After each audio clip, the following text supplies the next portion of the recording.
Fala aí pessoal, bem-vindos a mais um vídeo aqui no canal. Eu sou o Danilo Bastos, analista de fundos imobiliários, e hoje o nosso bate-papo é sobre: será que os fundos imobiliários fazem sentido como investimento quando a sua intenção é proteger o patrimônio contra a inflação? A gente vê muita gente trazendo informação equivocada sobre isso. Vira e mexe aparece um influenciador trazendo alguma informação que não faz sentido, sem pé nem cabeça, se equivocando sobre fundo imobiliário, e a gente vai esclarecer de novo esse assunto aqui. Eu digo de novo porque eu sempre venho trazendo isso lá no meu Instagram. Aliás, me siga no Instagram, @DaniloGBastos, está aparecendo aqui embaixo para você.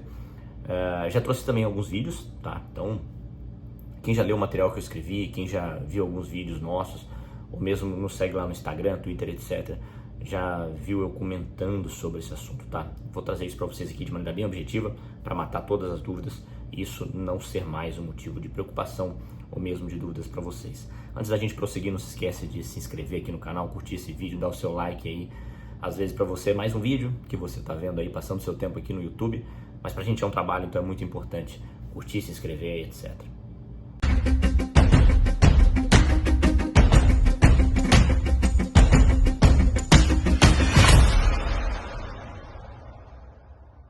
Bom pessoal, antes de mais nada, eu vou mostrar esse gráfico para vocês. Esse gráfico que vocês estão vendo aqui na tela, ele compara o IFIX, que é o índice que mede o desempenho médio dos fundos imobiliários, com o IPCA, o nosso principal índice de inflação, e o IGPM, para dar uma palhinha ali, para ter um outro índice comparativo, tá?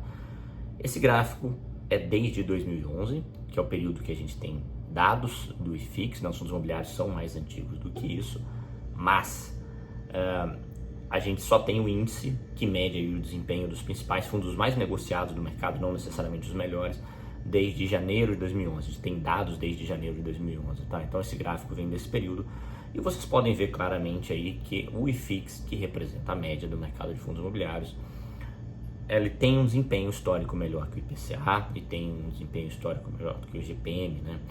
Portanto, só isso já responde essa pergunta, que às vezes é um tanto quanto simplista, sobre será que os fundos imobiliários conseguem aí repor a inflação, proteger o seu patrimônio da inflação ao longo dos anos. A resposta é sim, mas tem algumas ponderações aqui que a gente precisa fazer, tá? Primeiramente, o IFIX mede o desempenho médio do nosso mercado, e a gente não sugere que você tenha um desempenho próximo do IFIX. O nosso mercado é majoritariamente formado por investidores, pessoas físicas. Para você ter uma ideia, quase 70% do volume de negócios de fundos imobiliários na nossa bolsa é pessoa física, e a maior parte dos investidores, pessoas físicas, entraram de 2020 para cá, tá? Então de 2020 para cá a gente teve uma explosão aí no número de investidores, o que é bom, mas a gente está falando de um curto prazo, né? Muitos desses investidores não buscaram informação, ainda são leigos e inexperientes.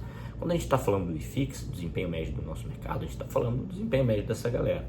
Então eu sugiro que você tenha uma performance melhor do que o IFIX. A nossa carteira recomendada, a carteira que a gente faz para os nossos assinantes aqui, por exemplo, vem batendo o IFIX aí consistentemente, e isso não é nenhum grande mistério. A maioria das carteiras aí feitas por analistas profissionais superam a média de mercado. E por que superam? Porque a maioria dos investidores, aqueles que o desempenho deles reflete a média, são leigos, inexperientes, tomam atitudes aí sem pensar, buscam dica em fóruns de investimento, em grupos de WhatsApp, etc. E, portanto, a tendência é que eles invistam em fundos que estão mais na moda e não necessariamente os melhores, pensando aí no longo prazo. Outro ponto, quando a gente pensa em longo do prazo, não existe: Danilo, qual fundo é bom para o longo prazo? Isso precisa ser avaliado ao longo do prazo, né? Então a gente compra fundos imobiliários, investe em fundos imobiliários que tenham aí bons fundamentos, né?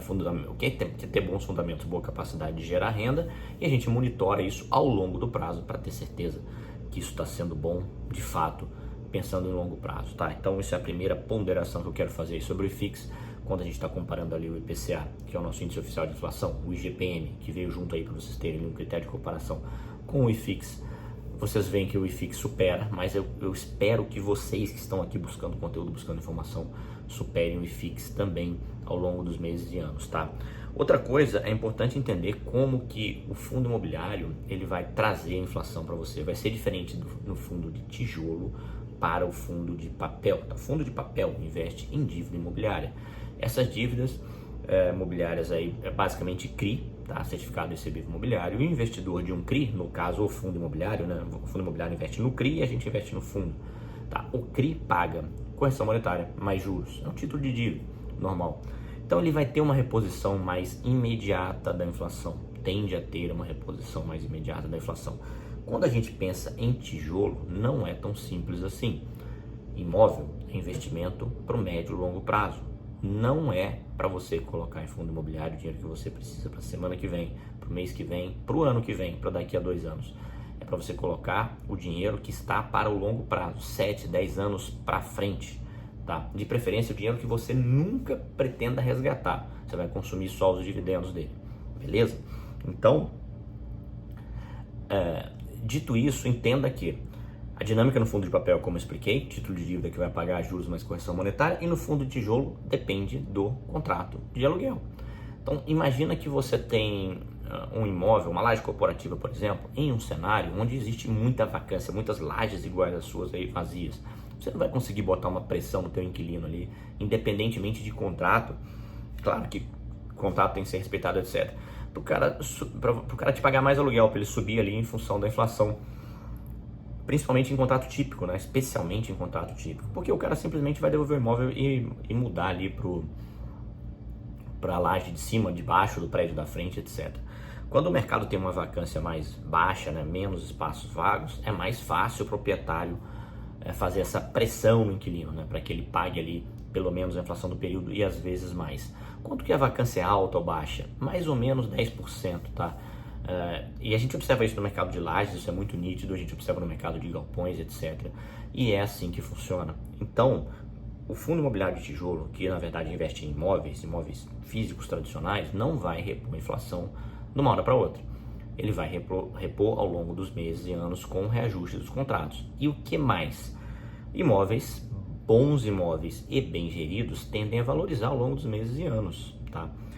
Se o imóvel tende a valorizar ao longo dos meses e anos, aquela valorização pode vir de alguma forma para o bolso do investidor, pode ser refletido no valor da cota, e aí se você vender a cota você vai ter um lucro ali e vai ali ter essa reposição da inflação, ou às vezes o gestor vende o imóvel do fundo. Isso é muito comum, haver uma reciclagem do portfólio de imóveis, e aquele imóvel vendido, o lucro necessariamente tem que ser distribuído, né? 95% do lucro, quando ocorre a venda do imóvel, precisa ser distribuído para os investidores.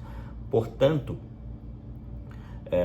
se vendeu com lucro, esse lucro vai ser distribuído, e se esse imóvel valorizou, especialmente se valorizou acima da inflação, você vai ter essa reposição ali ao longo dos anos, à medida que isso vem acontecendo. Então, assim como você compra um imóvel físico tradicional, você pode comprar um apartamento, às vezes na planta, às vezes vai demorar para ser entregue, às vezes você vai ficar muito tempo sem inquilino, às vezes o inquilino não vai te pagar. Tudo isso pode acontecer com o fundo imobiliário. No fundo imobiliário a gente está mais diversificado, a gente tem muitos ativos dentro de um fundo, e a gente vai investir em vários fundos, não em um ou dois ou meia dúzia, sempre uma carteira bem montada e bem diversificada, e a gente vai ter essa reposição da inflação ao longo dos meses e anos. Ah, mas será que repõe mesmo a inflação? Eu mostrei para vocês no gráfico, tá? Acabei de mostrar o gráfico para vocês no começo desse vídeo aqui, comparando com o IPCA e o IGPM. Outra coisa que vocês precisam ter em mente, é importante reinvestir parte dos dividendos para que essa inflação, para que o teu patrimônio cresça em linha ou acima da inflação. Não tem essa de vou gastar 100% dos dividendos e nunca vou reinvestir e tudo vai valorizar. Isso não acontece com nada.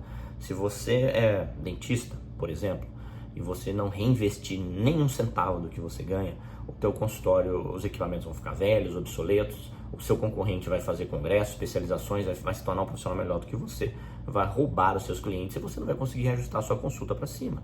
Se você tem um bar e você não reinvestir parte dos seus ganhos para modernizar o bar, mexer no cardápio, trazer uma banda nova para tocar, etc., treinar funcionários, os seus clientes irão beber e se divertir em outro bar e você vai ter prejuízo, você vai receber menos, você vai ter que reduzir preço, apertar suas margens, ou seja, a chance de você não repor a inflação também é grande. Se você tem um imóvel físico, comprou uma casa na rua para alugar, você vai ter que reformar esse imóvel eventualmente. Eventualmente vai ter que fazer um muro mais alto, porque o bairro ficou mais perigoso, e com aquele muro baixinho ninguém quer alugar. Você vai ter que pintar, você vai ter que colocar uma instalação diferente, etc. Ou seja, você obrigatoriamente precisa reinvestir parte dos seus rendimentos para que aquele empreendimento, aquilo supere a inflação no longo prazo, tá?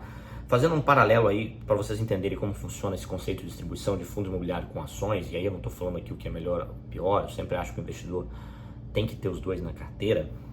As ações, elas não distribuem, raríssimas são as empresas que distribuem todo o lucro para os investidores. Geralmente elas distribuem uma parte e realocam uma parte ali no crescimento do negócio.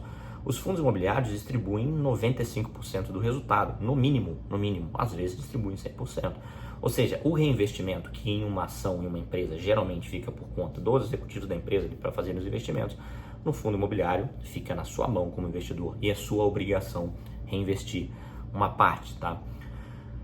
Então é importante ter isso em mente, tá? Que é importante reinvestir. Ah, mas pô, fundo imobiliário é ruim porque eu tenho que investir. Não, eu dei vários exemplos para vocês aqui que tudo você tem que investir, não viaja na maionese, né? Se você gastar tudo que você ganha, você em qualquer coisa, você tende a perder para a inflação aí no médio e longo prazo. Danilo, quanto que eu tenho que reinvestir? O estudo mais sério que eu já vi sobre isso é do Rodrigo Medeiros, meu amigo analista de fundos imobiliários também. E ele fala em torno de 30%, tá? Mas isso é uma regra de bolso. Lá no nosso serviço de consultoria, para clientes wealth, clientes que têm mais de 300 mil reais investido, por exemplo, a gente sugere que os consultores de investimento, que o consultor que atende o cliente, faça esse cálculo. Porque a inflação é muito individual. Imagina o IPCA, por exemplo, que é o índice oficial do governo, ele tem ali dentro uma cesta de produtos e serviços. Ele mede a evolução de determinados produtos e serviços. Esses produtos e serviços não são consumidos igualmente por todas as pessoas. Quem mora perto do trabalho vai ter um impacto menor no aumento do combustível do que quem mora longe. Quem tem mais filhos vai ter um impacto maior no aumento da mensalidade escolar do que quem não tem filho, por exemplo. Então, quando o governo divulga o índice oficial de inflação, e quando a gente fala em superar, a gente está falando a princípio em superar o IPCA, não significa que a sua inflação é aquela exatamente. Ela pode ser maior ou menor. Então é importante também ter isso em mente. Beleza, galera? Por fim, a gente vê muita gente trazendo informação equivocada sobre fundo imobiliário. Eu acho muito legal ter cada vez mais gente trazendo informação, mas é inevitável que venha informação equivocada aí. Muita gente vem para a internet falar de finanças e ele é um conhecedor generalista. Ele conhece um pouquinho de cada coisa, faz vídeo, produz material, o que é muito bom, o que é muito positivo, mas de vez em quando escapa alguma coisa equivocada.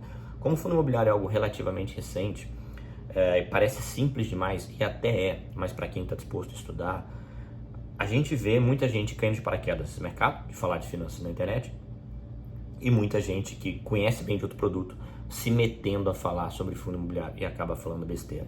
Então, acompanhe analistas de investimentos certificados e especialistas em fundos imobiliários, ou mesmo influenciadores que sejam especialistas em fundos imobiliários. Pode acompanhar quem você quiser, na verdade, né? Mas presta mais atenção no que essas pessoas estão falando. Pega um influencer que fala de tudo, beleza, mas pega um influencer que fala só de fundo imobiliário, ele tem mais peso para trazer informações, tá? Escuta tudo, coloca seu filtro, etc. O analista de fundo imobiliário, falando de fundo imobiliário, que é o produto que ele mais estuda, mais acompanha, vai ter mais peso, vai ter mais autoridade do que um analista de ações, por exemplo, ou um analista de cripto, por exemplo, um analista de commodity, por exemplo, que resolve dar o comentário dele sobre fundos imobiliários. Beleza? E é isso aí, pessoal. Espero ter contribuído com vocês, espero ter sanado essa dúvida. Se você quiser investir com a ajuda do meu time, todos os links estão aqui embaixo. A gente tem assinatura de fundos imobiliários, ações, Fiagro, Finfra, investimento nos Estados Unidos, renda fixa. A gente tem acompanhamento para quem é cliente de alta renda, clientes que tem mais de 300 mil reais investido. Tá tudo aqui embaixo, clica no link, preenche o formulário se você quiser ser nosso cliente Wealth. Óbvio que tudo é sem compromisso, você vai receber um contato e a gente vai trocar uma ideia com você. E se você quiser conversar comigo diretamente, vai lá no meu Instagram, @DaniloGBastos, me manda um direct. O link do meu Instagram tá aqui embaixo também, beleza? Valeu, até a próxima.